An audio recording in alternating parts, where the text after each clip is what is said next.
शेतकऱ्यांच्या खात्यामध्ये जवळपास 1892 कोटी आणि 61 लाख 1892 कोटी आणि 61 लाख रुपये हे आपण आज जमा केलेले आहेत। 3 योजनेचे पैसे शेतकऱ्यांच्या खात्यावरती वितरित व्हायला सुरुवात झाल्याची माहिती मुख्यमंत्री साहेबांनी दिली आहे। मित्रांनो, या 3 योजना आपण पाहणार आहोत। मित्रांनो, पहिली आणि मोठी योजना पीक विमा। मित्रांनो, राज्यातीलच नव्हे तर देशातील शेतकरी सध्या पीक विमा खरीप 2025 कधी येणार याची आतुरतेने वाट बघत आहेत।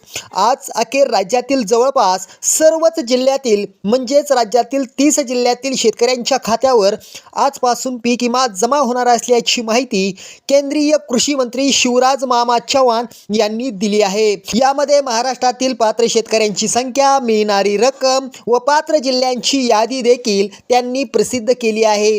तर मित्रांनो, कोणत्या जिल्ह्याला किती निधी आला आहे ते सविस्तर पाहूया। मित्रांनो, बीड जिल्ह्यातील शेतकऱ्यांसाठी कापूस व सोयाबीन या पिकासाठी तब्बल 520 कोटी रुपये मंजूर करण्यात आलेले आहेत।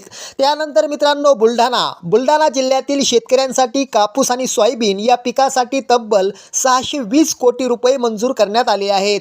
नाशिक जिल्ह्यातील शेतकऱ्यांसाठी कापूस व सोयाबीन या पिकासाठी तब्बल 432 कोटी रुपये मंजूर करण्यात आलेले आहेत। लातूर जिल्ह्यातील शेतकऱ्यांसाठी कापूस व सोयाबीन या पिकासाठी तब्बल 230 कोटी रुपये मंजूर करण्यात आले आहेत। वर्धा जिल्ह्यातील शेतकऱ्यांसाठी कापूस व सोयाबीन या पिकासाठी 280 कोटी रुपये मंजूर करण्यात आले आहेत। अहिल्यानगर जिल्ह्यातील शेतकऱ्यांसाठी कापूस व सोयाबीन या पिकासाठी 750 कोटी रुपये मंजूर करण्यात आलेले आहेत। छत्रपती संभाजीनगर जिल्ह्यातील शेतकऱ्यांसाठी कापूस व सोयाबीन या पिकासाठी 521 कोटी रुपये मंजूर करण्यात आले आहेत। धाराशिव जिल्ह्यातील शेतकऱ्यांसाठी कापूस व सोयाबीन या पिकासाठी 440 कोटी रुपये मंजूर करण्यात आलेले आहेत। धुळे जिल्ह्यातील शेतकऱ्यांसाठी कापूस आणि सोयाबीन या पिकासाठी 135 कोटी रुपये मंजूर करण्यात आले आहेत।